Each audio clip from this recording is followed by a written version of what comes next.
When it comes to autumn, you'll need to start thinking about whether you want to lift or leave your dahlias in the ground. And a lot of this will depend on the amount of time you have, the amount of space you have, what your conditions are like, and also what your soil is like.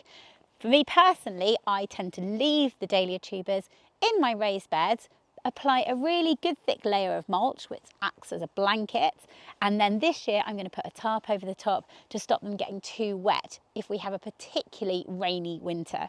In the garden I have got large areas of clay, and so I've left them in the garden before and lost them. So for those ones I'll tend to dig them up and store them.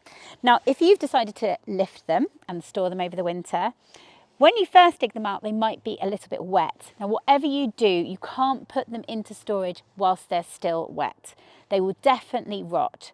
So what you need to do first is tip them upside down, leave them somewhere like a greenhouse or a garage or a shed, just for a week or a few days until they are dry. Now you don't want to leave them in the house because you've got a central heated house, it will be too warm. They'll start to dehydrate and shrivel, and that's what you don't want.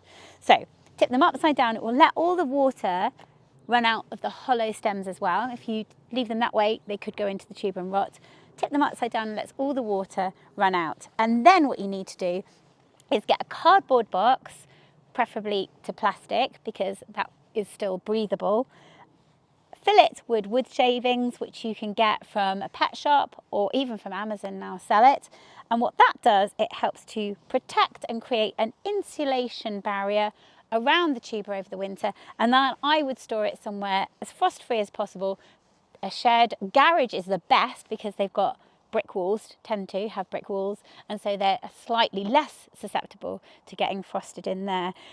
But the truth of it is whether you leave them in the ground or whether you decide to lift them up, dahlias are originally from Mexico. So whatever you do, there is a chance that they might not make it. And a lot of that will depend on how you've stored them and also what the conditions are like that particular winter. We lifted 8,000 from our field and did exactly the same as we'd done the year before, and they rotted because we'd lifted them in November. They were still wet, we weren't able to dry them out efficiently, and they rotted by the time we got back to them in January. So they do need to be really dry and stored somewhere, preferably with some wood shavings around them to keep them nice and protected over the winter. And then what you'll do is when it comes to spring, you can either pot them up in your greenhouse, you can split them as well, because there's a good couple of tubers there to create multiple plants, or you can leave it as it is for a really big plant and then plant them under cover in the spring or directly out in the garden in May once the threat of frost is